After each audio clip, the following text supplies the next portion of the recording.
Father, we come to you this evening and we just want to thank you once again for all that you have done for us and your many blessings upon our lives, our families, our community. Father, we do just pray for your blessing upon this meeting tonight. We ask you for wisdom as always. And Father, we ask for direction. Lord, we pray that you would bless these servants of our community as they try to lead, guide, and direct us in the right path. And Father, we thank you once again for allowing us to have the liberties, the freedoms that we do in this great nation. Now be with us as we meet. In Jesus' name we pray. Amen. Please join me in a salute to the flag. I pledge allegiance to the flag of the United States of America and to the republic for which it stands, one nation, under God, indivisible, with liberty and justice for all.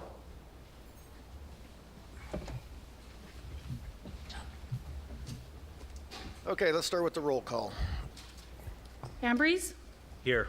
Button, Here. Kale, Here. Raymond, Here. Nelson. Here. We have a quorum.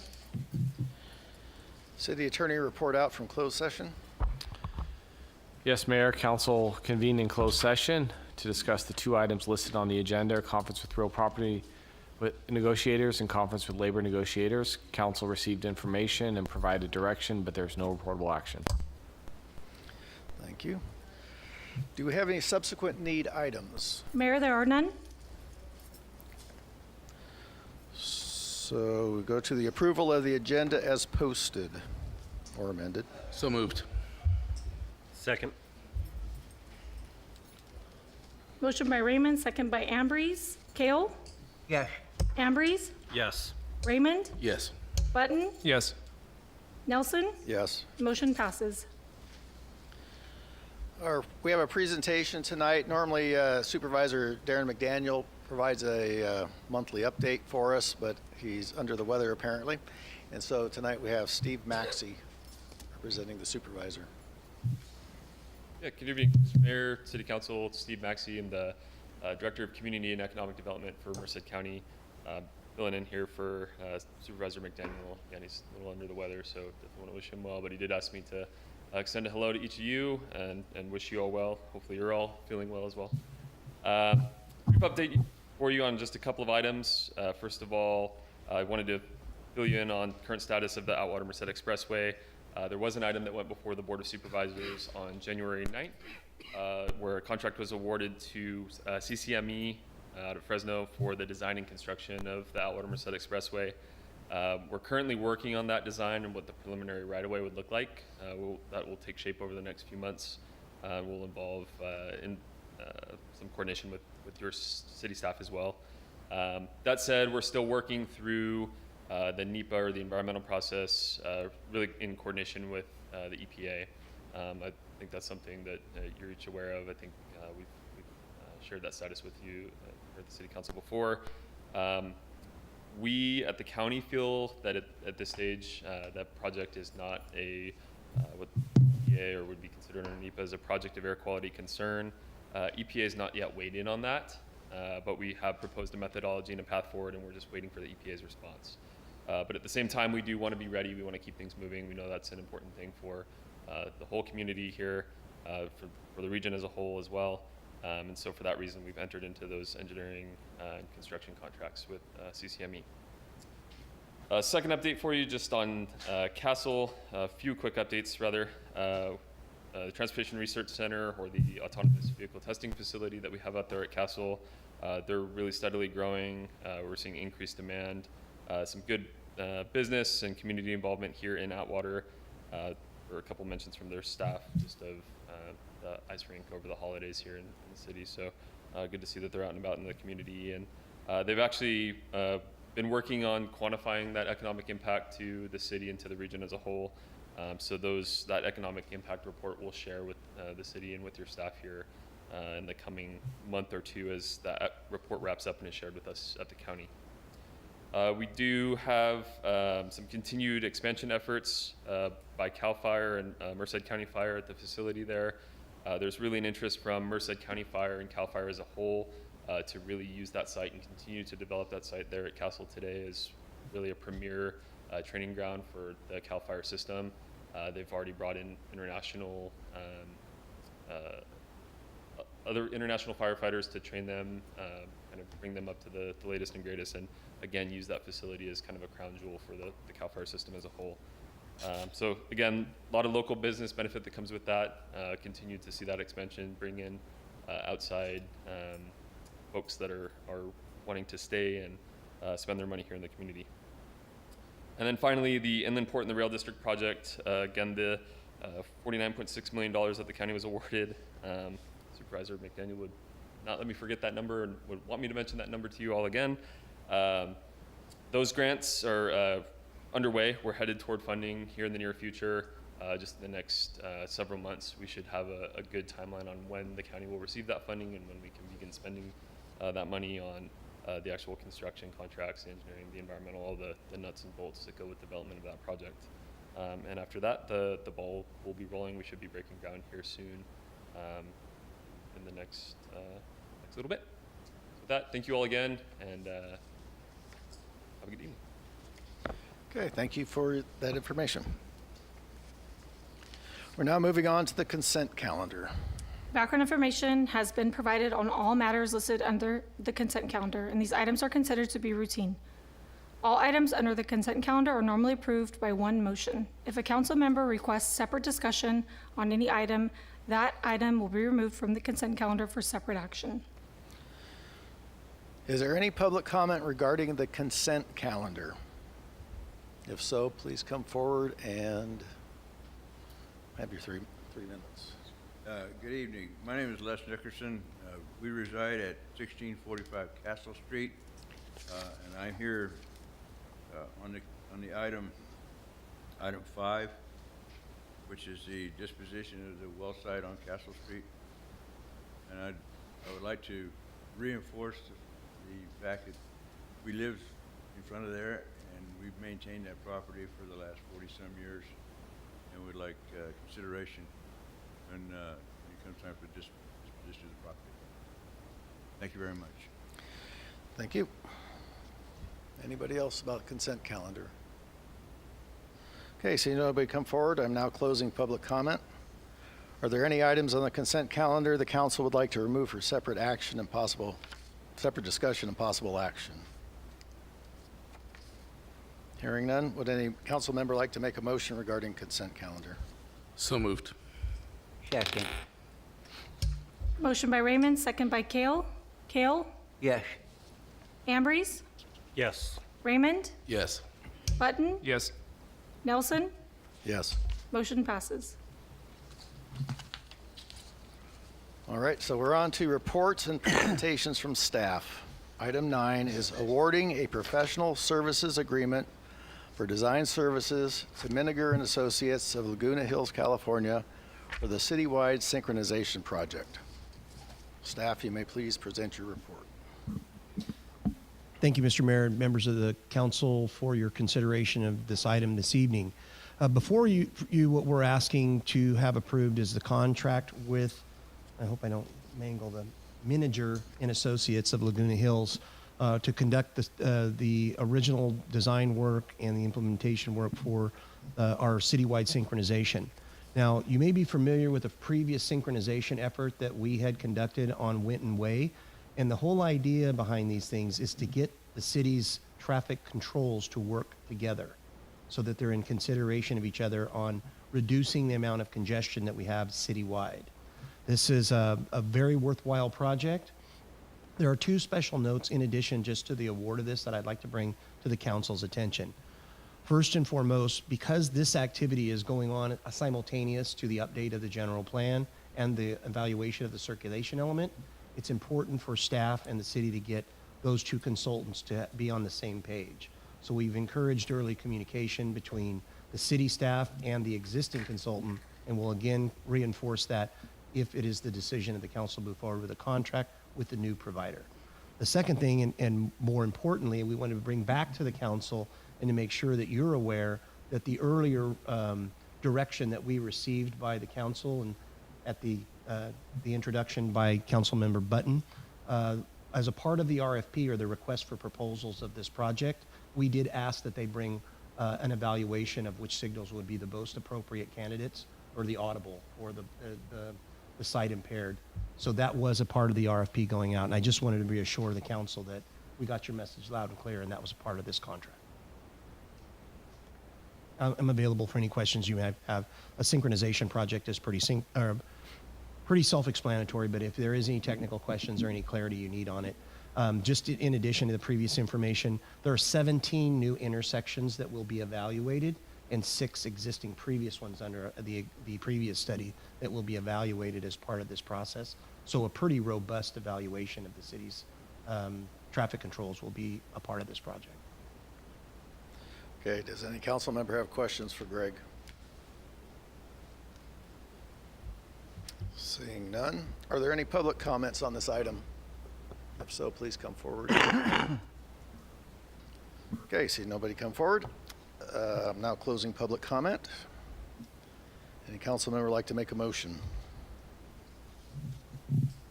I'll motion to approve staff's recommendation as presented. Second. Motion by Button, second by Raymond. Kale? Yes. Ambrose? Yes. Raymond? Yes. Button? Yes. Nelson? Yes. Motion passes. Okay, so we're on to item 10, approval of plans and specifications for Fruitland Avenue Reconstruction Phase 3. Greg is going to start off with his report. Thank you, Mr. Mayor and members of the council, for your consideration of this item this evening. As a part of tonight's presentation and any return comments or questions by the council, we have myself, we have the Public Works Director, and we have engineering staff here available if you have any more specific or technical questions that you feel that the council needs in a part of your consideration or deliberation on this item this evening. That being said, the Fruitland Avenue corridor, let's refer to it as that, which extends past Winton Way to the west and travels again between Winton Way and Schaefer Road on the easterly alignment of it, is a project that's been in consideration for some time here at the city. That road surface was previously installed by the County of Merced, and it is an antiquated road surface at that. The design specifications, even as old as they are within the city, are still, I feel, are still represent a superior method of construction than what was done at the county level. That's not a dig on our friends at the county by any stretch of the imagination. But it was a very common practice to just install pavement over the top of the native soil without consideration to the road base or the underlying geotech structure of the ground. So therefore, because of that early construction, it didn't have a lot of the things that we see present in our current inventory of road surface. This design effort and this effort on Fruitland has been kind of an ongoing process for probably the past 7 years or so, with the design being completed back in 2016. 7 years ago, the city didn't have the resources or manpower or the financial resources to begin construction of that. When this was a consideration by staff and by our design teams to rehabilitate Fruitland Avenue, there were 5 core pieces or considerations that we were given to that project. The first being the road surface. As we stated, it was just basically asphalt on the top of the native soil, which meant that the hard pan existed about 24 inches below the surface, and it did not have any hydraulic controls on it. Therefore, whenever it would rain heavily and it would infiltrate the pavement, the surface got really spongy and it would break up, and that's why you have the deteriorated road surface you have today. The second is storm drainage as a consideration. So the road surface and the storm drainage, there was no current conveyance system on Fruitland Avenue. Okay? So no curb gutter, no collection system, no transfer system to a detention area of any kind. Now, fortunately, through the actions of the council, you previously approved approximately $1.2 million to construct or pre-construct the basin that's there located behind the Save Mart Center here for the city. Now, currently, there is no infrastructure other than the treatment facility that connects to that basin. Its sole purpose for living, so to speak, is to collect waters from that project and deposit them there to get the water off the street. The third element or consideration for design that we had to incorporate into what you're reviewing and hopefully approving tonight is the pedestrian travel and traffic along Fruitland Avenue, along with its partner, which is the American with Disabilities Act provisions that have to be cooked into every one of our projects. Now, if you're not familiar with Fruitland Avenue, which I suppose all of you are, there are different forms of travel that goes through there, but it mostly deals with either not installed pedestrian connectivity or disconnected connectivity. You have segments of sidewalk and other segments that do not exist throughout the project, the reach of the project or the planning area for the project. So from a planning perspective, engineering perspective, and to be compliant with the Americans with Disabilities Act, we have to have continuous points of travel whenever geographically possible. That's part of the federal mandate. So that had to be a design consideration whether we wanted it or not. Fourth, and none of these have most important, least importance kind of a thing. They were just a design criteria that were given to us to consider in moving the project forward. Was complaints from the majority of the residents at the time of the need for traffic calming measures. It's no secret that Fruitland has become a speed hazard. We have speed issues throughout the city, and we will, in part of the policy that we will be developing as part of the general plan and in the update to the zoning codes, we anticipate the need for traffic calming measures for new projects be incorporated into that. But as you guys know, this isn't a new project. This is existing neighborhoods that this road surface has to be built into. And then the fifth design criteria was the installation of infrastructure. The road surface, as you can imagine along Fruitland, is not very wide. It's not very accommodating to put new infrastructure in, and specifically some of the infrastructure that we're installing now. There is the need to give space and distance between some of the types of services that are installed under the road surface. There's mandated grade separation and distance separations between that infrastructure that's installed, and that was a consideration of the design as well. It's been a kind of a journey to get us to the point where we are tonight to present this to you. And one of the things that we stated very early on, and why it's taken the length of time it has, is to acquire the necessary funding. This project is not funded out of any one single source of monies. There is a daisy chain of money that is involved in the funding of this project in order to get us to the point where we can go out to bid and construct it. A variety of fundings, including Local Measure V, Senate Bill 1, which was a transportation initiative. You've got RSTP, our regional safety money that goes into this project.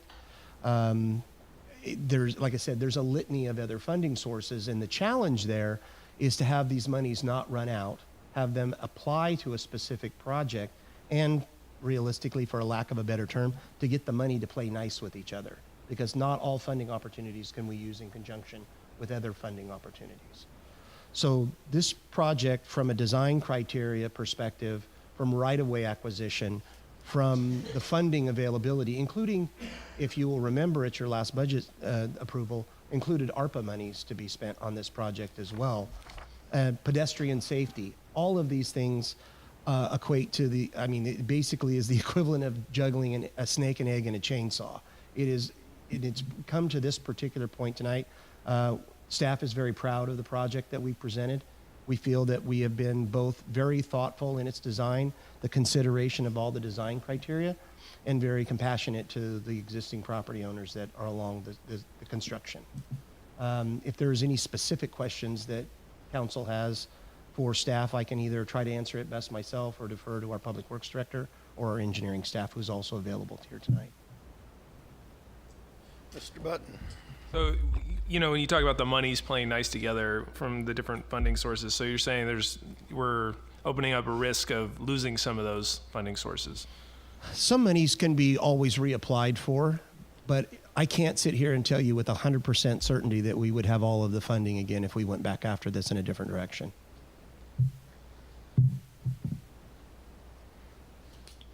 Any other questions from the council? Danny?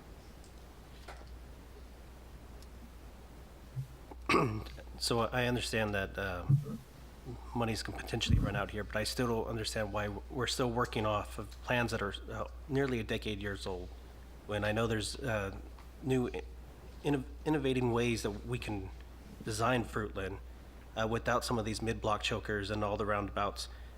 If I was a resident on that street, I would definitely fight against that stuff. I don't, for me, it's more of a safety hazard with these mid-block chokers than not having them at all. You're still going to get the people who are going to try to speed through them. Half the time, you're afraid you're going to hit on any oncoming traffic. It's personally for me, I don't like some of the design that I've reviewed on the packet here. So some of the questions I sent earlier, why are we still using the 7-year plans, which I believe you already answered. The purpose of all the roundabouts and the mid chokers.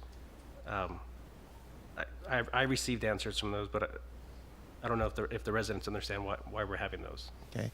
I can start in answer to your question, Councilmember Ambrose. I can kind of do an intro to that, and then I'll defer to one of the design specialists and our contracted engineer that gives the city support from engineering perspective, specifically on CIP projects. First and foremost, a traffic circle that you see on there and some of the choke points. Well, heck, let's just talk about every single one of the design criteria that we were given there. Those speed calming measures, the way that we approach the control of traffic. 99.9% of all the improvements you see on the plans are safety related. They specifically deal with speed control or public safety in some way. If we talk about, and we've looked at several different versions on ways of getting us there. Now, where those choke points happen, they're synchronous with how traffic moves in that area. If you look at the traffic circles that are in that area, they aren't random in their location and the choke points associated with those areas. Those are all directly correlate with the feeder streets that come up and connect Bellevue to Fruitland Avenue. So I wouldn't even say there's a method to our madness in this particular case. It's not madness. It's design engineering that are specific to the project. Reduction, change, or removal of a safety feature on this project might prove disastrous. And I'll ask Michael Hayes and John if you guys want to come up to speak on this matter. You're both welcome to. They can give you the non-passionate version of this.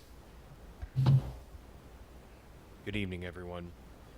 Yeah, so with regard to some of the, John, introduce yourself so everybody knows. sorry, I apologize. I'm John Seymour, City Engineer, City of Atwater. This is Michael Hayes, Contract Engineer, City of Atwater. So with regard to some of the traffic improvements, such as the traffic circles on Fruitland, the basic idea is to reduce Yes, collision it's points always at the on. intersection. It requires motorists to slow down prior to entering the traffic circle itself. Rather than beat a red light, they have to slow prior to entering the intersection. And then your collisions, if there are any, are likely going to be side swipes as opposed to broadsides or head-on collisions. So that's something for a while that has kind of been a part of modern traffic engineering, something to kind of reduce fatalities and major injuries at these intersections.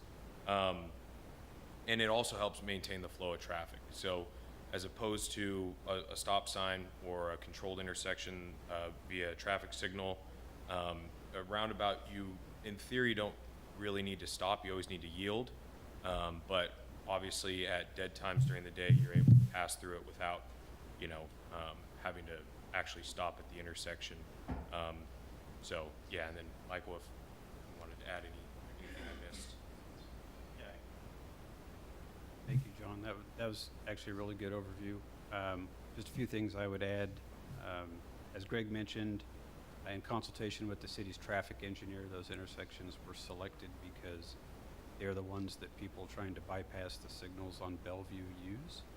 And in addition to the benefits that John outlined, they're there as a deterrence to people from using Fruitland as a bypass, and to keep the people that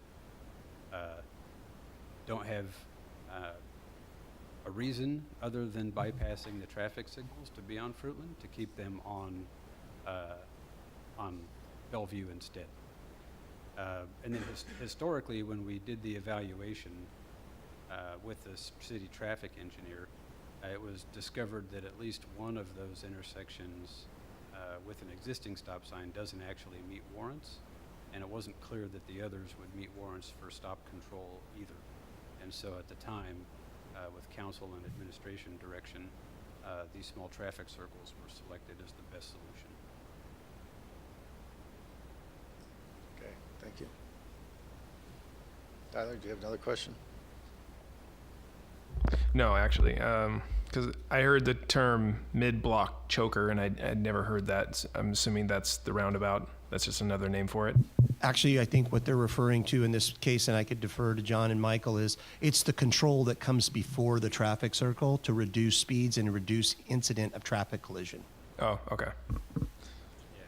So as part of the original concept of the project, right, we had direction from council and administration to look at all sorts of traffic calming measures. The chokers were selected because they narrow the roadway, which tends to drop speeds.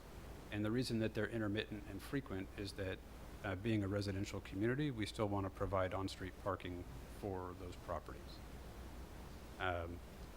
The speed humps were ruled out after consultation with police, fire, and contracted ambulance services because they were adamantly opposed to those compared to other traffic calming measures that could be implemented.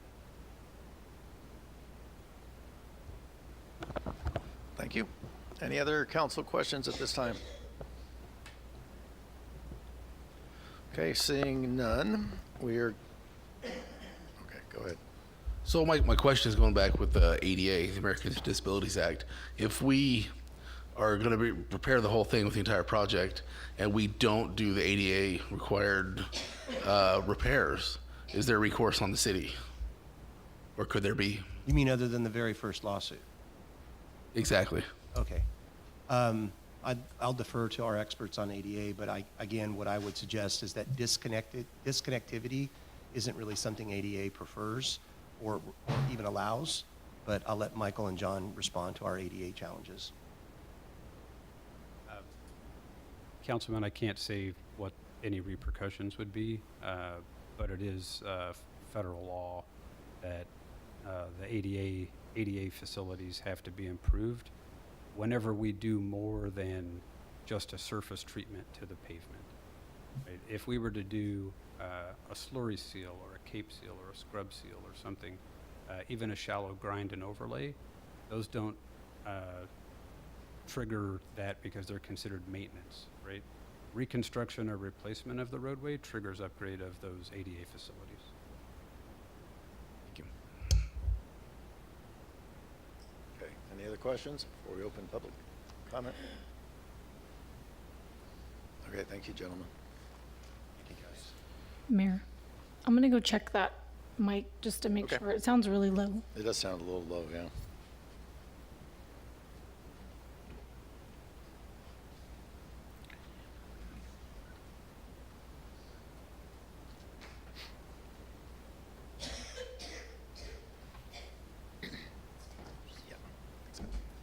Okay, so we're going to move on to public comment on this item. The way public comment works here, people are welcome to come speak. You get 3 minutes. We have the shot clock up there on the wall. So if you care to speak, please come forward. You don't have to say who you are, but it's always nice to know who we're talking with. I do have speaker cards as well, Mayor. Speaker cards, yes. Go ahead. The first speaker card I have is for Roger Wood. Okay.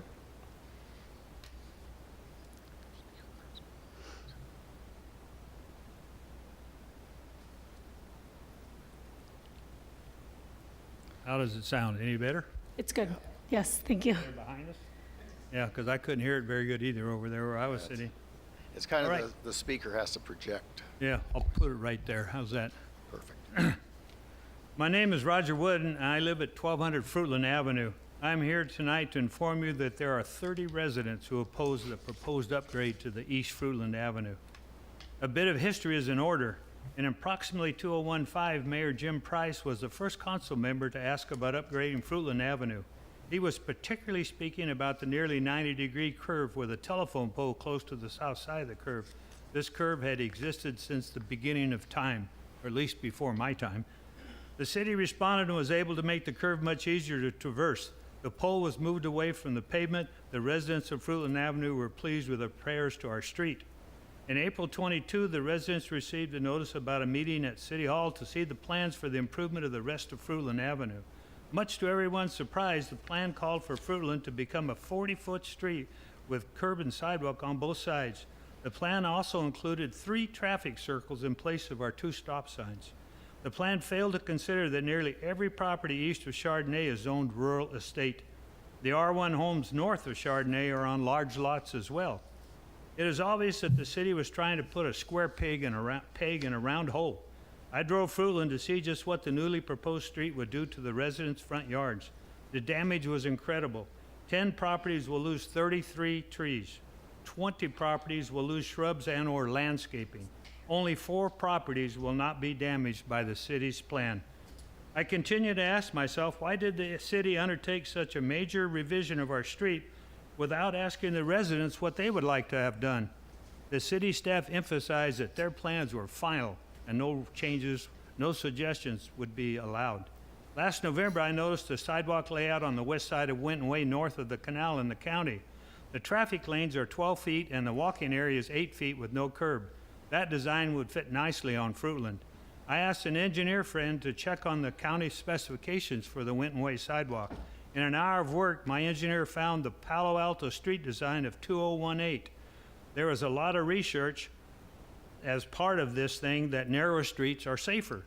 The Palo Alto street design that I presented to the mayor, several council members, and the city manager has 12-foot traffic lanes, catches stormwater in a 4-foot valley gutter, has a 4-foot walkway, and allows residents full access to their property. No one's property will suffer any damage. It is perfect for our rural estate zone street, and the estimated cost savings are at least $1 million. It appears to me that there is very little controversy about the West Fruitland project. Also, there is a great deal more traffic there, yet there are no circles there. I would recommend that the council approve the West Fruitland project and delay approval of the East Fruitland project. Thank you. Thank you, Roger. Another speaker card, you know? Yes, we have Dean Way.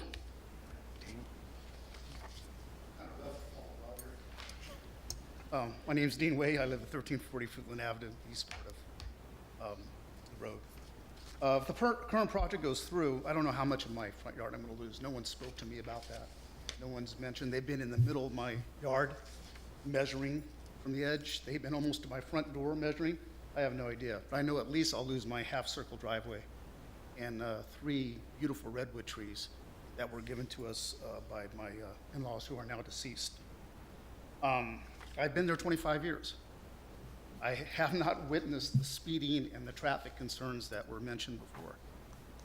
I'm not aware of any accidents, major accidents in those intersections that were talked about, especially since we've had the stop signs put in. We thought we were buying a rural estate 25 years ago. We'd love to keep our home the way it is. I'm just asking the council tonight to consider other options, specifically the Palo Alto street design that Roger mentioned. I think that will provide the drainage you need, safe walking paths. And tonight I'd hope you would approve the improvements on the west side of Fruitland, but take into consideration what we're talking about tonight. And I hope you're aware that most of the residents on that part of Fruitland are totally against the current design. Thank you. Thank you. Next, Stephen Van. Steve.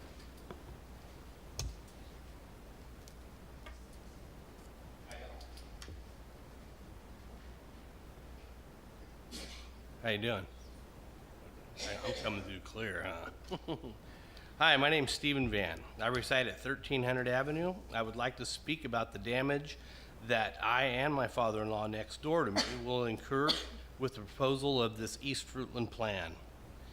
I have 2 giant sycamore trees that will be in the curb plan. These trees are approximately 100 years old. They were planted by Elmer Wood sometime in the 1920s.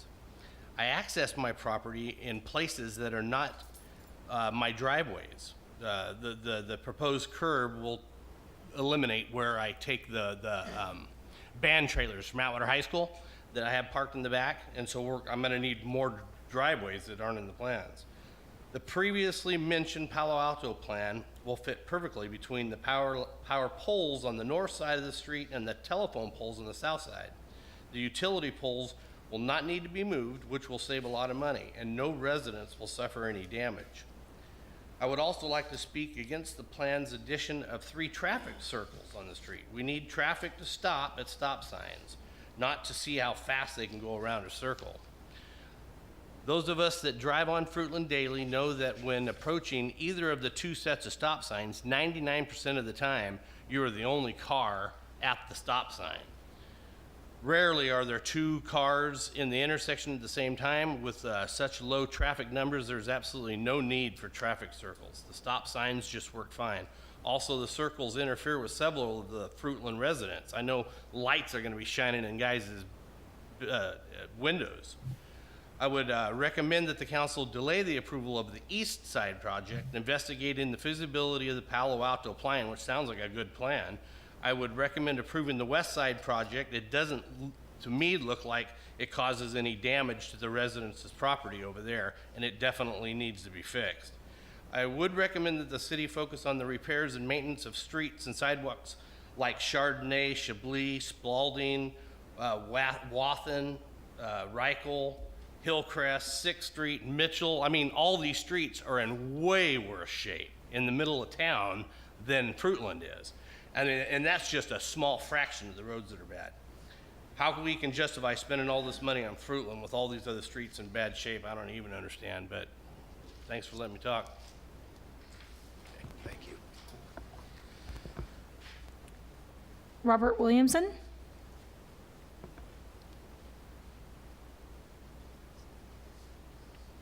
Good evening. Good evening. Robert Williamson, 1459 Fruitland Avenue. I'm also here to encourage you guys to kind of postpone this project, at least on the side that is away from the school. We actually just moved in the end of October is when we took over our house. This, other than Roger coming to our house and explaining to us what the project was going to be, we've heard nothing from the city. We've gotten no updates from the city, no letters, no anything since we bought this house. So this is kind of our first time hearing about everything. Our house is actually going to have a roundabout that is going to butt up to our driveway, and everybody coming out of 5th Street will have to go around that roundabout and will shine into our house.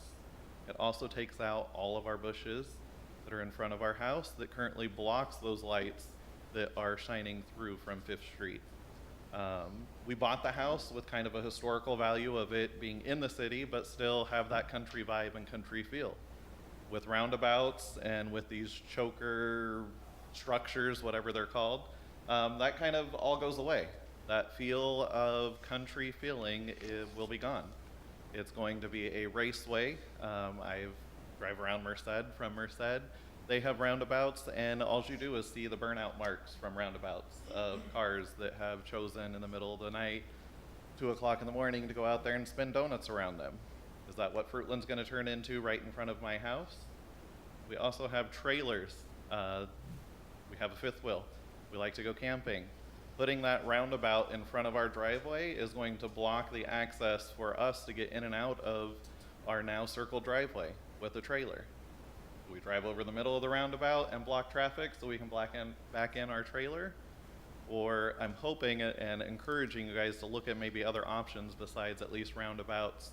Chokers, you're looking at taking 40 feet of the road, but then gonna put in a choker to narrow that road back down. So then do you really need the full 40 feet if you're just going to put in a choker to narrow that down? I just would like to see a little more consideration for the residents that live on Fruitland, especially being new there. I would love to give my input and have at least hopefully some sort of thought behind what the plan's gonna look like, even though I do realize that we just moved in. But it would have been nice to at least get something from the city saying, hey, we realize you just moved in, the deed is transferred, here's what's going on in your neighborhood. Thank you.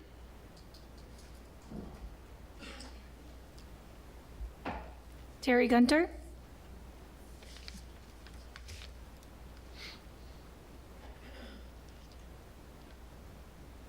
Hello, I'm Terry Gunter. I live at 3100 Chardonnay Way. I live on Chardonnay. The first thing I'd like to point out on Fruitland is we need sidewalks. The bottom line for the kids is we need sidewalks on that road. I don't know about the roundabouts and other things. It sounds a little over the top as far as what Fruitland traffic warrants. I haven't seen any accidents since I've lived there in 14 years on Fruitland. As far as Mr. Wood's comment about the 30 residents on Fruitland, there are a whole bunch of other streets residents. I can't get to my house unless I take Fruitland. I think that needs to be considered too when it comes to notice. I think notice is an issue here. I don't know why you would say that people bypass Bellevue and such to get to places and take Fruitland. There's not that much traffic out there. I've lived there for 14 years. There is not that much traffic to warrant the roundabouts or and I hate the name, mid-block choker. It just sounds awful. Anyway, sidewalks is what I think we need, and if this isn't approved, at the end of the day, if this is all we have to get sidewalks for the kids, then I want it. Then I definitely want it. And if it's not this plan, what are we gonna do? How long is it gonna take to get that road fixed? And I'll just leave it with this. Again, sidewalks. We need sidewalks there. Do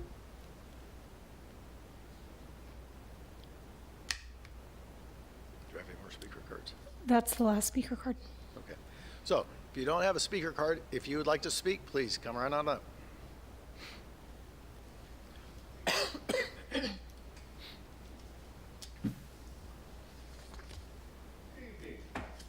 name is Eddie Perez. I live on 900 Fruitland. And yes, that traffic has picked up, especially during beginning of work, beginning of school, after work, 4 o'clock, 5 o'clock, that traffic picks up on Fruitland. Talking with Mr. Woods, given the options of how to build the street, I'm for either one, sidewalk or for the one without the sidewalk, that would be fine. My question would be lighting along, when they do the construction, will they add more lights? Because it is dark, and like, the only reason I'm bringing it up is because last night, during the heavy rains, when I had to drive at night, coming around the bend to the east side, going toward Schaefer Road, the bend, I went off on the side of the road because it's hard to see the divider, or the lane divider with the lights coming at me, and I'm going this way, and I got into a big old 2-foot puddle going through in the mud. So my concern would be, is the lighting, add more street lights or overhead lights to light up the road? As far as the gentleman over there made sense, because I was thinking about other options like stop signs, speed bumps. I was in favor of speed bumps, but then when he talked about the fire department and police, that made sense. That made sense. Stop signs, I've walked my dog on Fruitland. I've seen numerous people run the stop signs. And I'm out there throwing my hands up and so forth. They're trying to get their attention. There's a stop sign, but they run it. They'll slow down. They don't even stop. They just slow down and just keep on going. And the traffic, like I said, has increased. And if the circles, roundabouts come in there, are they going to be elevated or is it going to be just smooth? Whereas someone could just try to go right over the top. Like that one roundabout that's over there on the frontage road by the freeway. On this side of the freeway, there's a big roundabout, but I see the tires going over the top of it, you know, where they just drive right over it. It's out there, you know, in the middle of nowhere, but they do that. So that's my concern, is how the design, the depth, if it's high up, or put a big old planter in the middle of it and then make them go around. But that's all. Thank you. Thank you for your comments. Does anybody else would like to speak on this Now's your chance. Good evening. Good evening. My name is Garrett Pedretti, and I reside at 1459 Fruitland Avenue. I am here tonight to discuss the environmental review that's listed for this project. The categorical exemptions used on this project to satisfy CEQA states, key consideration is whether the project involves negligible or no expansion of use, widening a street, adding 3 roundabouts, storm gutters, and sidewalks is an expansion of use. Using sections 15301 and 15303 for this project does not fit these guidelines. There will be new ground disturbance in areas that have not been evaluated to determine if they have been previously disturbed, including possible cultural and historical resources that have not been reviewed. Your own city staff has stated when the county built the road, they laid pavement on dirt, and there is a hard pan base and non-disturbance down below. Will this project now disturb that? Rubber stamping this plan with these categorical exclusions shows the city did not do their due diligence in reviewing the project under CEQA. I urge this project to be downsized and brought into the scope of these categorical exclusions the city is citing, or do a full environmental review of this project so environmental, cultural, and historical resources can be mitigated as required by state law. Thank you. All right, thank you. Who's next?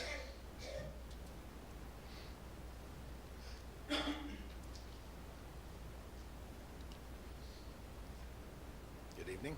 Hello, my name's Marianne Contreras. I live at 2470 Fruitland Avenue, and I have not seen any of the plans. It sounds like there's a lot more disturbance that's going to be taking place on the side between Winton Way and Schaefer. I hear everybody's concerns. As a resident on the other side, I would hope that you would definitely consider, if you're going to postpone their portion, continue to move forward with ours. The school is, the school zone, the street is terrible. Just pulling out of the driveway tonight, one of my neighbors was pulling out of their driveway and almost was rear-ended with their car being pushed back up into their property because a truck came flying down the road. My daughter's a student at Atwater High, and she has almost been hit multiple times just trying to get home, utilizing a crosswalk. The streets are terrible. The crosswalks are not taken into consideration. If there's any kind of plans to put maybe light up buttons for them so that kids can at least push them, so it could bring some kind of attention to them. My request, honestly, for our side would be, and I get the concern for emergency personnel as far as speed bumps, but that is the only way to prevent that road from becoming the Indy 500 strip. It is like a NASCAR speedway right now. It is insanely terrible. We stand in our front yard and we yell at the drivers going by, you guys gotta slow down. And they don't hear us.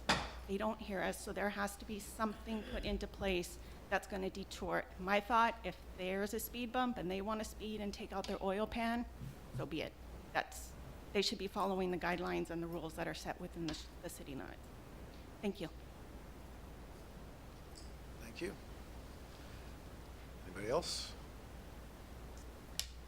I know it's difficult to get up on that podium, believe me. So, but don't feel bad. We're not cutting anybody down for being up here. Good evening, Adam Reed, 1520 Fruitland Avenue. I remember going to the scoping meetings for this back in, I don't know, it was 2016, 2017. And also, you guys had one recently too, I think about a year ago or something. Is that? There's the meetings that you're talking about are all up there on the screen. Oh, yeah, whatever it says.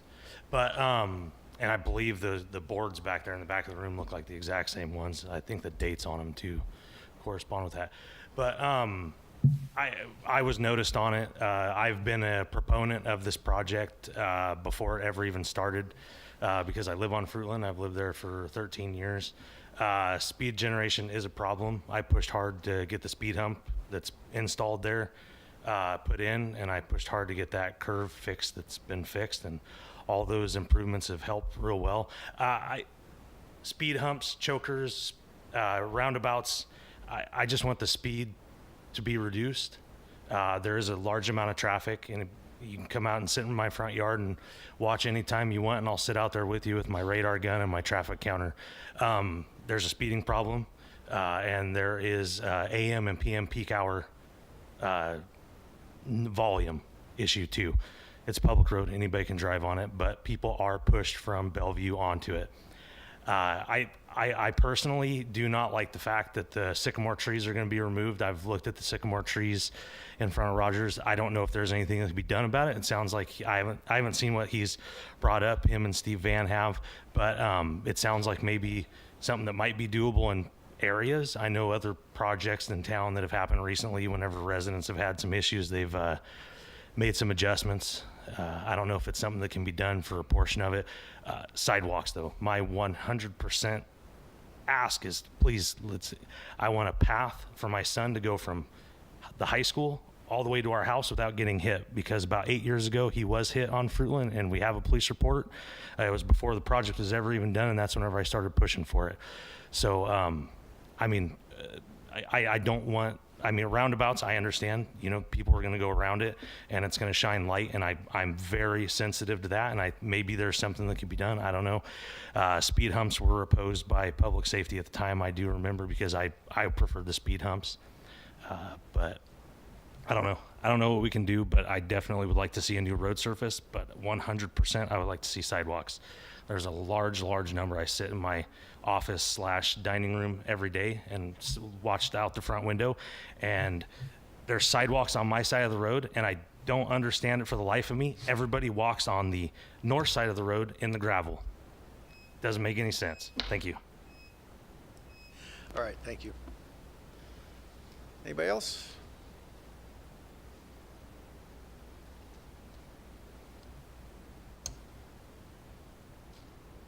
Good evening, Mr. Mayor, council members. Corey Billings, 3236 Heather Glen Lane. Heather Glen feeds directly onto Fruitland. It is our only way to access our home, so we are directly affected by what's happening on Fruitland. I have a daughter who goes to Atwater High School. At this point in time, I cannot allow her to walk up and down Fruitland because there is not a continuous sidewalk on one side of the street or the other. There's sidewalk here, then for a little bit there's a sidewalk on the opposite side of the street. So as it is, do you want my child continue crisscrossing the street in order to find the safest route to school? So sidewalks to me are very important going towards the high school, but then I also have a son who goes to Peggy Heller and is going to hit the same situation as he's at the point where he can start to walk to school. There is not a safe sidewalk headed in that direction either. While I understand the loss of property is nothing that you guys take lightly or nothing that we would like to see, we do need to make some consideration as to how we improve the street. Measure V was approved by the voters in 2016. Part of Measure V was improvement, designated as improvement of Fruitland Avenue. Again, that was in 2016. This is 2024. We have yet to see the progress that was promised to the voters when they approved Measure V. Again, I want to see a project move forward. I want to see a safe route to school for my child and the other children who live in the subdivisions around our area. Thank you.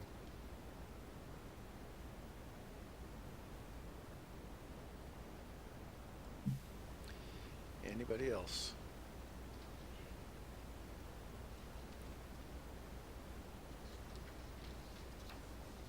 Hello, I'm Fernando Arroyo from 6778 Fruitland Avenue. I moved into Fruitland about 5 years ago. When I seen the area, I love the feel of being out in the country and in town. It's just a really nice street, older houses, and with all this, the roundabouts, the chokers, is gonna take away from the look and what we all like when we go outside our houses and see that. I know that some things we are for change to do that. Maybe even what Roger said about the other kind of street where it doesn't really take away from people's properties, and just if you guys could consider looking at something else instead of just going what was said. But that's it. Thank you. Great, thank you.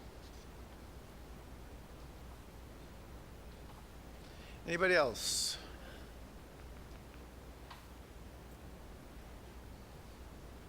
It doesn't look like anybody else is going to come forward. Okay. Okay, so I'm now going to close the public comment. Is there any city council questions at this point? I have a question, Mayor. Go ahead. Would we be able to split this project in pieces, or would this have to be approved as one large project? So if we wanted to approve the west side and then revisit the east side, or does it have to be both?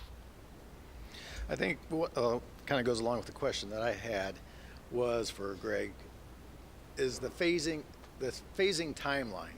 So my understanding is we were probably going to start over on the west side first, but when would, if this is approved, when would that start, and how long would it take before the east side would be ready to go, given the weather, the usual? Well, the current ask of the council is to approve plans and specifications and to go out to bid. So currently, the project is it's proposed collectively. Okay, if the direction of the council is to segregate that, we could bring back to council a segregation of a phase similar to what we did with phase 1 of the project, the installation of the speed hump and other amendments to the curve. Phase 2 being the detention basin that is now constructed. We can segment the project and come back at a later day with just the west half as a segment. That's entirely something that I believe that we can do. We can come back at a later time with that westerly portion to move forward with it. Is there further direction that we would receive from the council at this point in time regarding the eastern portion? That remains to be seen. Okay. Well, a lot, I think, and I defer to the Public Works Director at this point in time, a lot of what we had envisioned on the west side of the project, we may be applying ARPA funds to. So there wouldn't be any risk to the western construction. If you're asking if there would be risk to the remaining funding collection that would be applied to the east, to be determined. Okay. Did that answer your question, Danny? John, do you have any questions? We had a number of Mr. Van and Mr. Wood talk about those trees being taken down. Are those trees in the easement area, or are we removing it because that is in their land? There are no current plans to build beyond the limits of the city's right-of-way, meaning that the project is going to take place on city-controlled right-of-way and or property. Okay.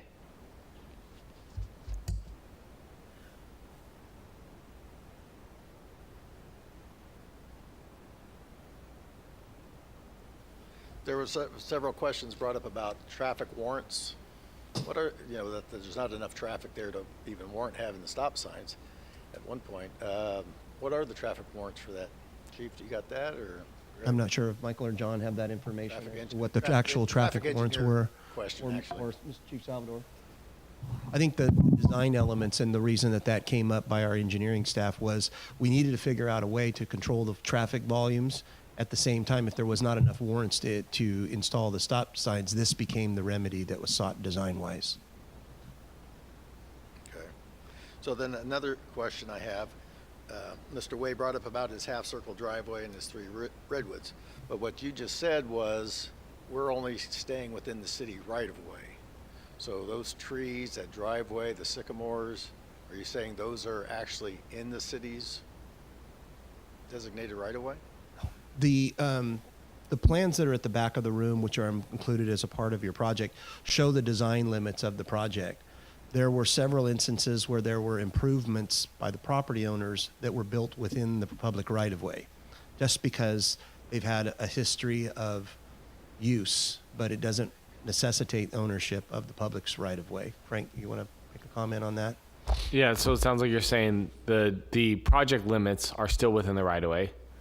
The as-built condition or the existing condition of the roads may include some Right. property frontage that were improvements by the private property owner.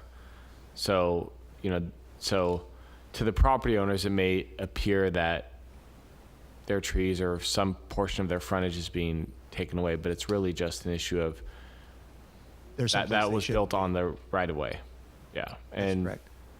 I guess I'll just add, in case the question comes up, there's no prescriptive easement or rights of adverse possession that private property owners can have upon public property. So it's just always been the city's. Okay, I got a couple of questions here. So Mr. Perez brought up about lighting, increasing the lighting along that road. Is that part of the plan as well? Yeah, this particular project has lighting. And then there was a question about due diligence with CEQA. Sounds like a legal question. Yeah, Greg, do you want to tackle that? Because I know your team looked at that. I can certainly start. The one thing I want to make sure that the residents and the council is aware of is that when we reference a specific categorical exemption under the CEQA guidelines, it is a tool for cities to use when gauging the analysis necessary for either public or private projects. It is a beginning point, but not limited to what is specified by the guidelines. So if you read section 15301 and 15303, the ones that were mentioned, what they deal with specifically is existing facilities of the public. As far as expanding any particular use, the installation of road surface and the installation of the infrastructure that was part of our design guidelines or our imminent public safety features, those fall clearly within the guidelines and the city's operational right to claim exemption under. We would, in this particular, make the findings as that the project was categorically exempt under this particular action because the dedication of funds towards a project, even its design or implementation, represents a project under CEQA. And then the city would stand by its findings. Frank, you have anything to add to that? No, I mean, the guidelines. The guidelines. The guidelines are built for existing right-of-way, minor reconstruction type of projects. So, yeah.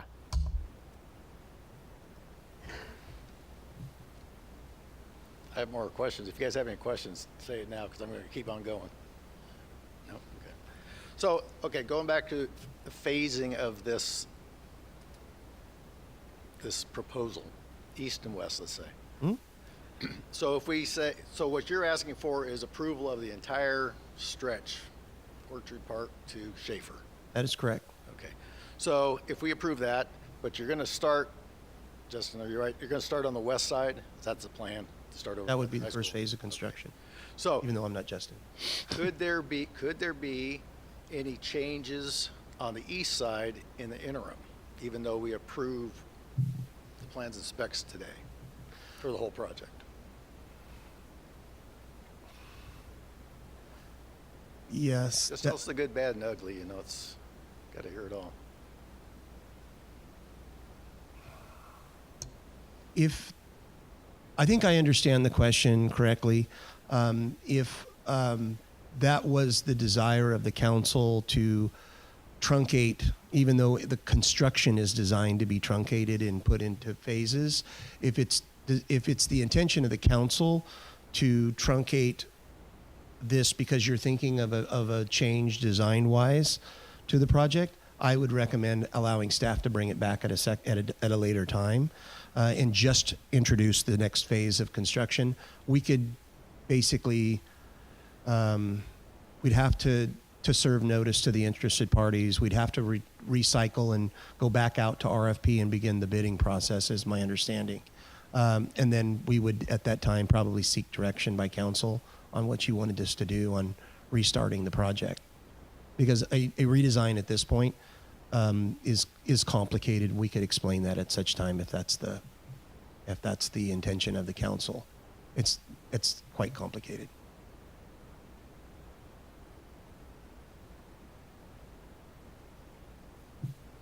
Okay, so if Question. you have a question. Yes, okay. Greg, just from I mean, obviously, the mayor just asked, could you start the west side and then, in the meantime, come back with some options on the east side? I mean, the problem with that is you'd already have a full standing contract out there for a construction contract. They're going to start based on that. So you may have to have, it could be hard timing wise to get something done while that work's being done in the field, bring something back to the council. I mean, the contractor's going to start and you're going to be under the gun in that regard, right? What we would want to do, as I specified, we would want to come back at a later time after just segmenting that portion, and that's what the RFP and the contract would be, is just for that specific portion. If we're contemplating a redesign of the other side of it, we want to try to distance ourselves between the parts that we know we have adequate funding for and potential approval for, but as it stands right now, it's all together. You can't separate the baby from the bathwater. And if you did segment the west side, and the council did choose to segment the west side first, would your options be limited on what you can do on the east side? In other words, would what you've done on the west side based on the current plans and specs, or is it pretty fungible what you can do on the east side? Pretty interchangeable? Would you still have flexibility? We really have two options on the east side of the project, and I'll get right down to brass tacks because I know that's what everybody wants to hear. If we do not build or construct the project as it has been presented, if you guys want to cut it off and do the west side, you're more than welcome to do that. A redesign means starting over, and by starting over, I mean funding a new design effort, starting a new process and just a brand new project, brand new utility coordination. But I feel confident if we use similar figures to what we did before on the design, I think we could get the design done for another $200,000, and the utility coordination would have to start over again. So I feel confident we could probably come back within about 36 months.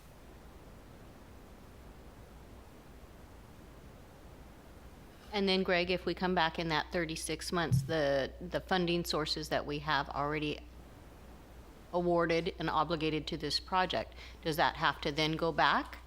And we have to reapply and see in the meantime if another agency gets that funding over us?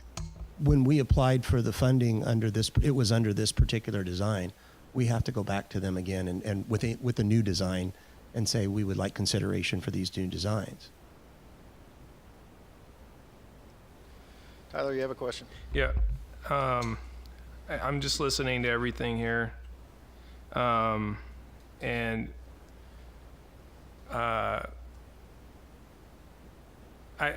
feel like, and I understand, I see the points that are being made, but I just can't help but think that this is like a conversation we should have had like in 2016, or 2017. It's just my, yeah.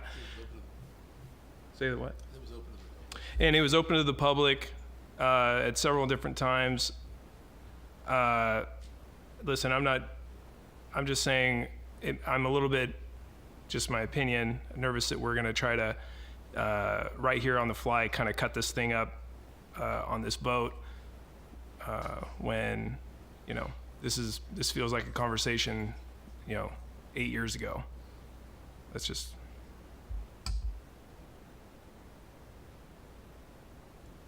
Okay, any more council questions? Who would like to make a motion?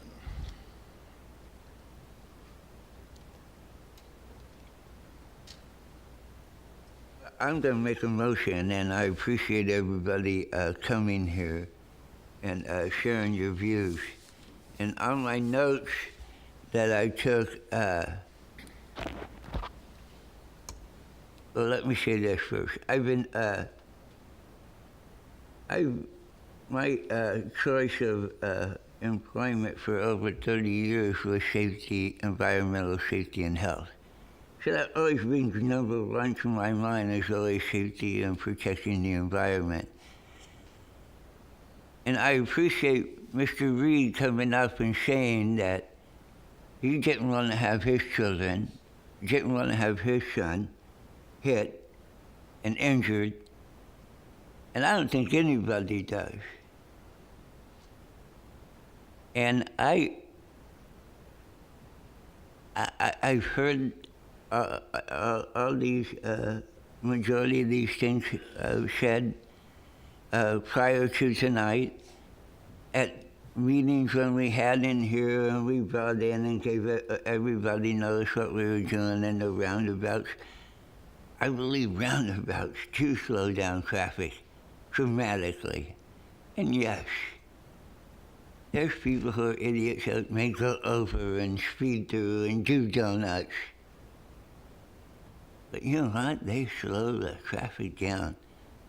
And it irritates me when I have to slow down to go around it.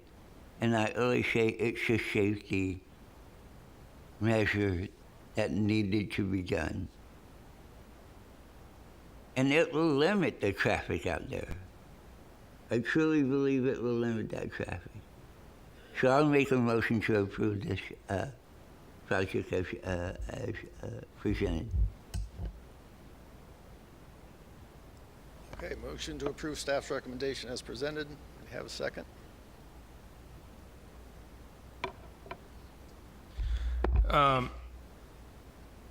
You know, those of you, maybe know me a little closer, you know that when it comes to the government telling people what to do, I'm about as against it as anyone else. And you know, these are decisions that do affect people. There are things that happen sometimes where we have to make decisions that will affect people. And in the time I've been in council, every time this project has come up and we've had conversation and, you know, because obviously I wasn't around when this thing started, but everywhere you look, to me, especially having little kids, and being a teacher and, you know, knowing that kids, it's the safety. Everywhere you look, safety improves.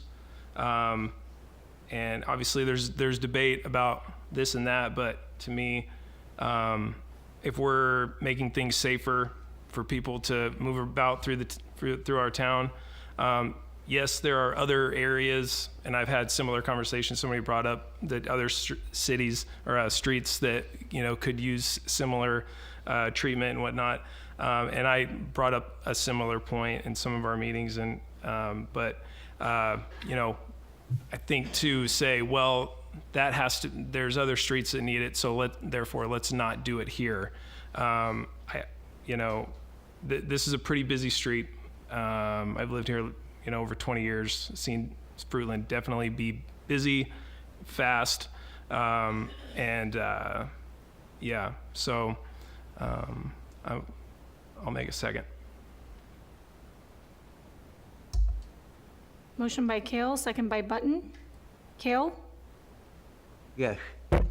Ambrose? I'm all for safety and adding sidewalks and so forth, but in this current layout here, I'll say no. Raymond? No. Button? Yes. Nelson? Oh, I get to be the tiebreaker. Look at me. Well, I would say this, you know, one of the things being the mayor, any of us sitting up here, we have to be stewards of public funds. I realize there's 30 people on Fruitland that aren't in favor of this project, potentially 30.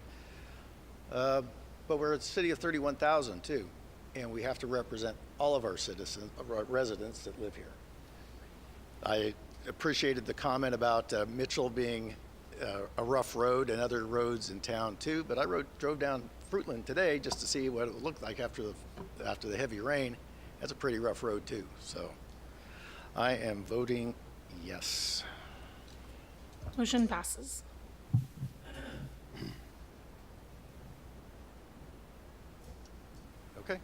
that's it for that. We are going to move on to the next section, which is city manager updates. Start now or wait? If you're welcome to stay, you don't have to. If you don't want to, if you want to leave, that's okay too. We'll take a short recess so people can decide what they want to do.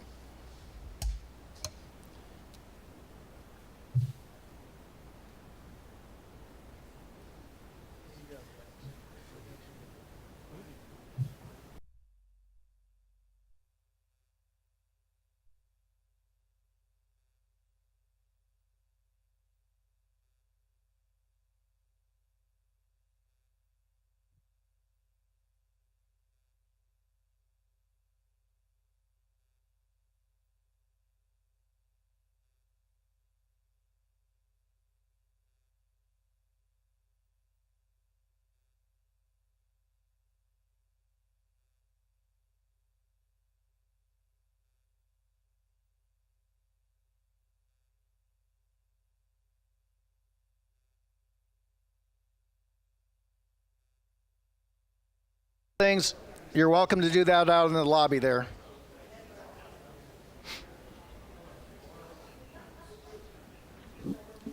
You can even take, John? Roger, Better add me and you. you can take those out into the lobby if you'd like to look at them.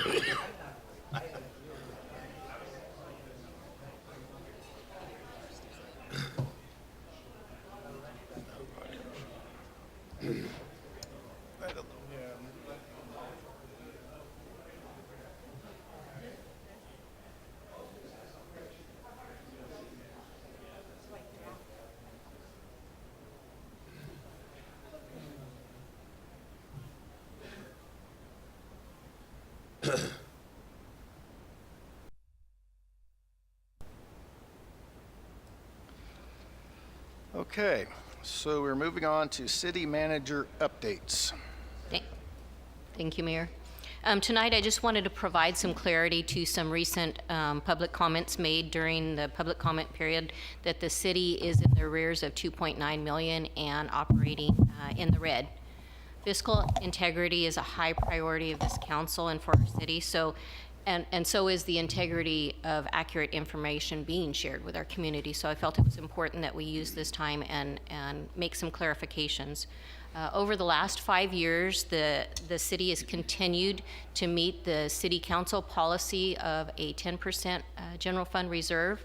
And actually in the last 5 years, we've exceeded that to 15%, by 15% to be make a 25% reserve. And so that's huge for the city. And just as a reminder, this is just information, so there won't be any discussion. It's just an update item for the council. Finance Director Nicholas is going to address the $2.9 million and also the difference between a general fund reserve and an unassigned general fund balance. I think that those are two things that may need some clarity. And this information that she's sharing was also shared at public meetings with the Audit and Finance Committee as well as City Council. But just for clarity, I wanted to go over just briefly with these items. Finance Director. Yep. Is this on? Everybody hear me okay? Okay. Thank you, Lori. Good evening, Mayor, Council, community, and staff. As the City Manager mentioned, she has asked me to provide some clarity and distinction made pertaining to recent comments about the fiscal year 23-24 budget.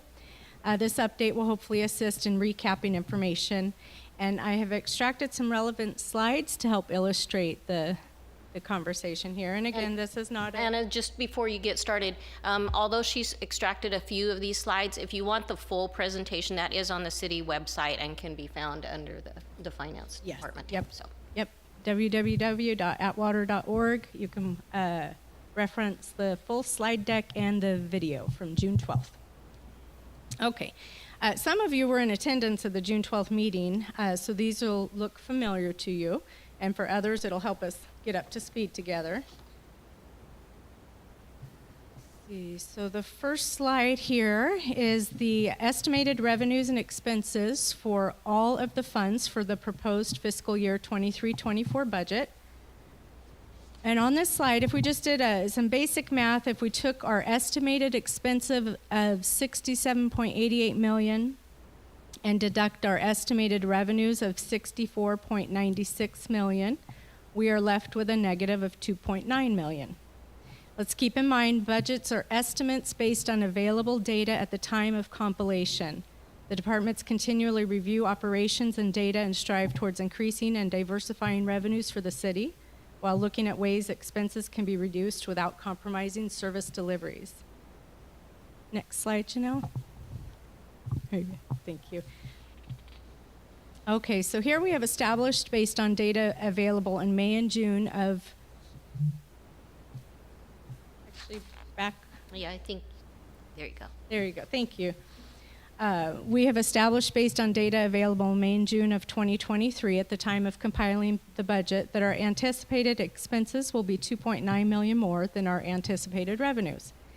Now, drilling down a bit further, we can see that 2.9 comes from the anticipated general fund expenditures being larger than the anticipated general fund revenues. Now, let's pause on this slide for a moment.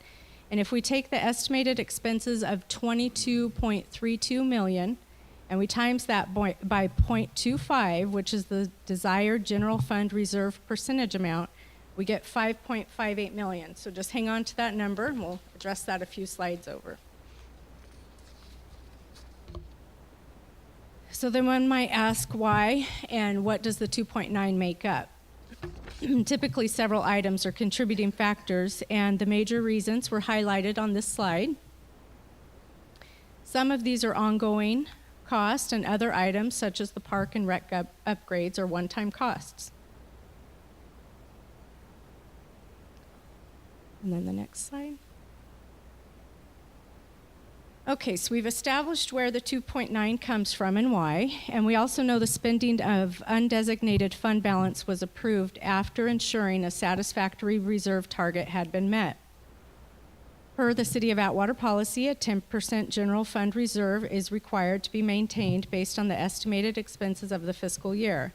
And for the 23-24 budget, the general fund will meet this reserve requirement and in addition meet the optimal reserve requirement of 25% of estimated expenses. And then the final slide here, and it's a little hard to see up there, but this is where our $5.58 million lies. So this slide shows you where the estimated general fund balance is expected to end at the end of fiscal year 23-24 based on the estimated revenues and expenses compiled in June. This is where our $5.58 million, which is 25% of our estimated general fund expenditures, and then there's an additional $3.9 million of undesignated fund balance. This demonstrates the approved budget included meeting the 25% optimal general fund reserve level and still has remaining undesignated general fund balance. And that is end of report. Thank you. I just want to say thank you for doing that. And oftentimes people come and make comments here, but we don't have the chance to point out that maybe they don't have all the facts.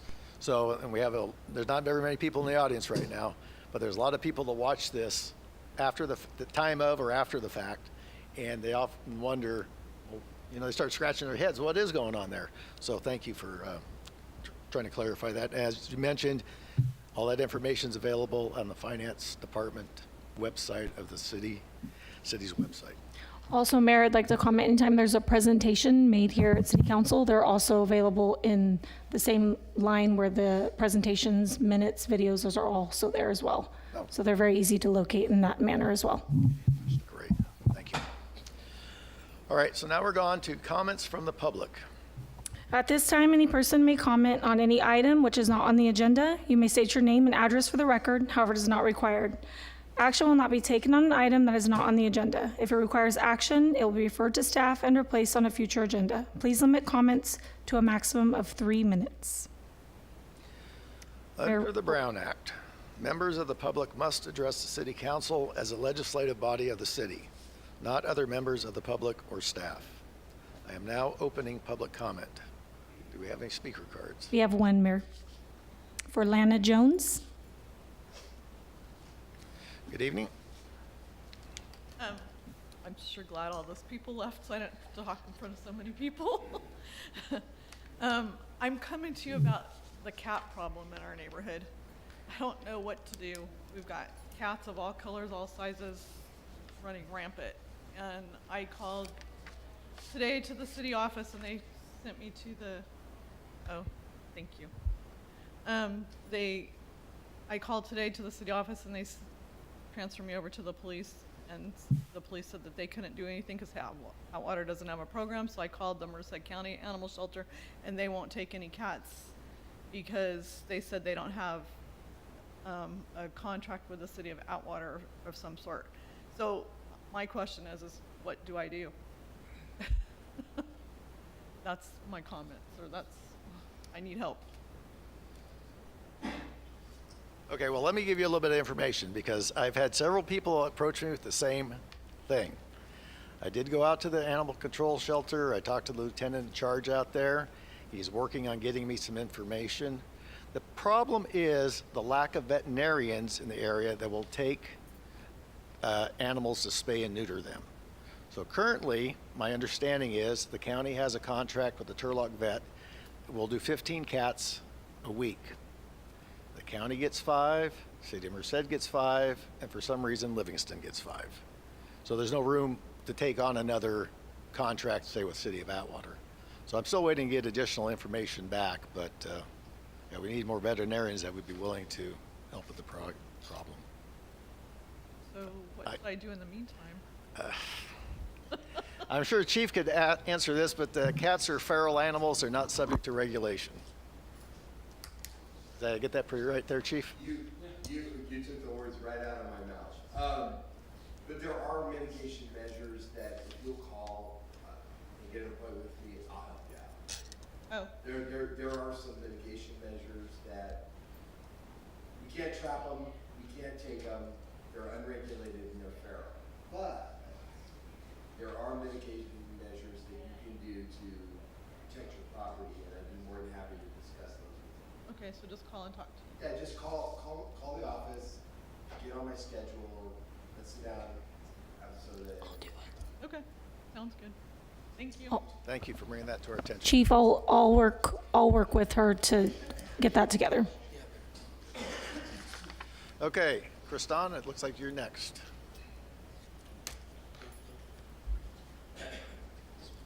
Okay, thank you very much.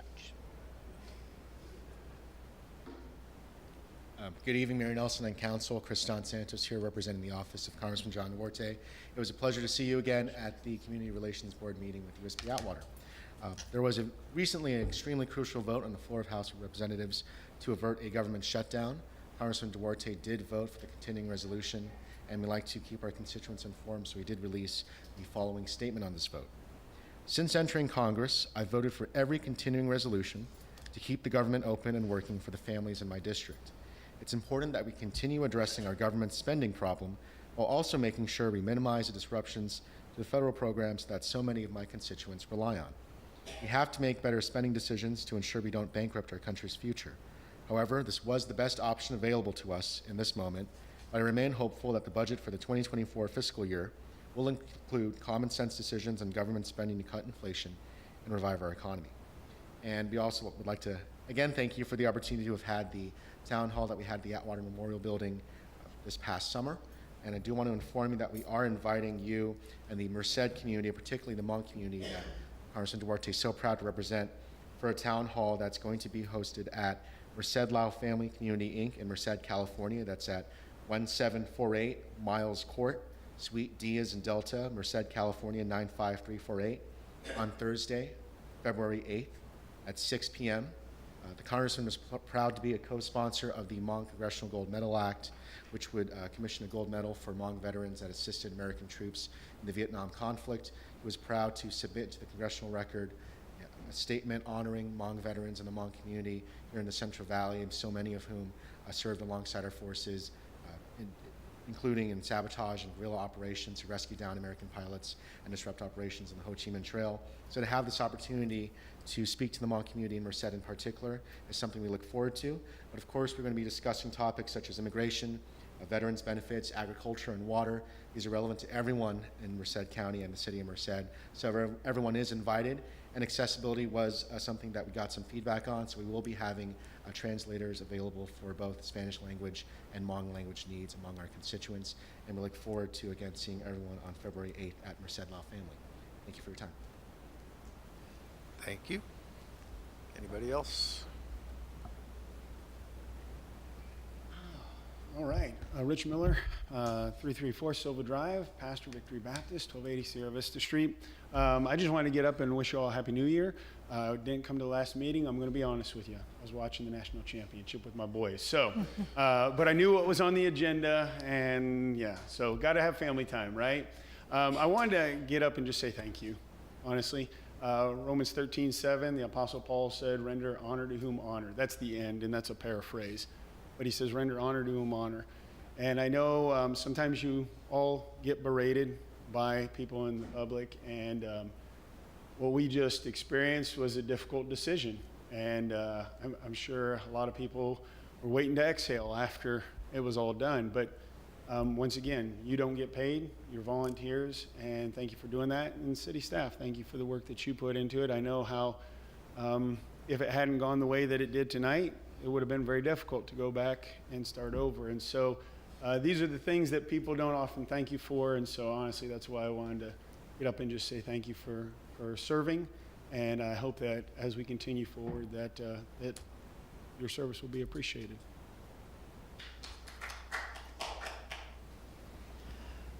Thank you. I think we all appreciate that. Anybody else want to speak?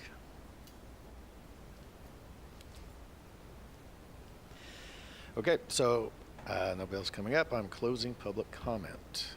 We're going to do the updates. We're going to start with John, and then we'll work our way to the left. I have nothing today, Mr. Mayor. Okay, Danny?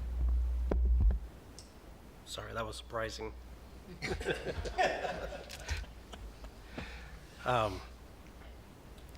Thank you to everyone who came out here and spoke. Yeah, that was a pretty tough decision there. I do ask for our next council meeting if we can get a report on areas that are still flooding. I received some angry calls from parents whose children had to, use crosswalks that were flooded over in by Eileen Colbert. I'm pretty sure the rest of the council as well probably received a video of some of our residents over on the lower Schaefer side who are still experiencing flooding this morning. So if possible, if we can get a report on that, and that new text messaging services that we get that reminds us that it's a holiday and our trash is going to be delayed a day, if we can at least let our residents know, hey, Public Works is out there and trying to make sure that your roadways are water-free.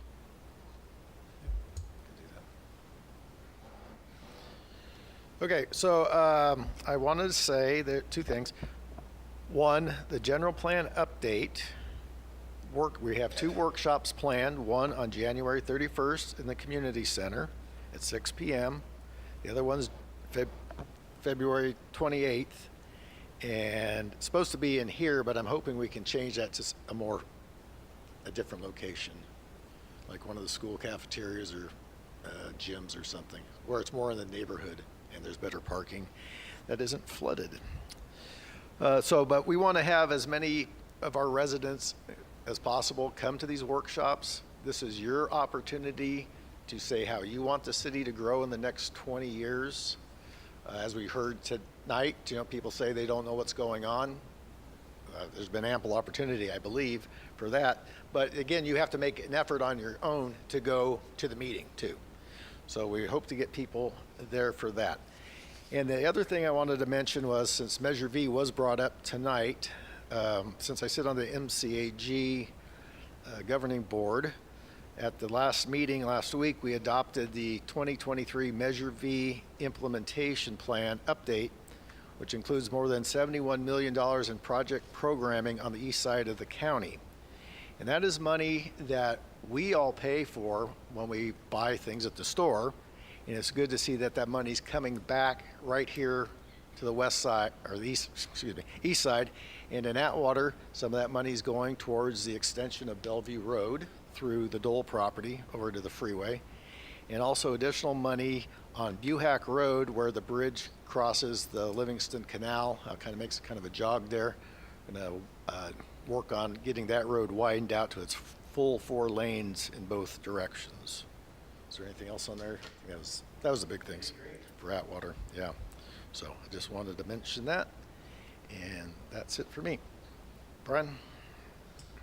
I'm pretty easy. I just want to thank staff and everybody that worked on the Fruitland project. I was all in favor of it, but unfortunately, seeing people who were going to have residents that were going to have all new roads and all new sidewalks so upset that we were going to beautify their area, I figured, why do anything? Leave it the way it is. So my vote was not against you guys, but it was literally a last-minute decision. But you know, if they don't want anything done, don't do anything. But I would love to see sidewalks there for the kids, and I'm happy it went through. So I wanted to put that on the record. You know, the only thing I have is, you know, Little League and all that's going to be getting going here in a month or so. And I just wanted to shout out staff looking at the fields. Fields are looking good. And I appreciate what staff's been doing with this flooding that's been coming through. And that's all I have, Mayor. Hey, I kind of like going last, you know, get to really break down what everybody else is saying and then have the... It's easier nice. for me to keep track of rather than looking at the list and jumping around. So I'll probably be doing that from now on, one way or the other. Okay, I want to thank everybody for being here. Staff, thank you for your extra efforts tonight. And those in the public that showed up, we appreciate that. So have a good evening.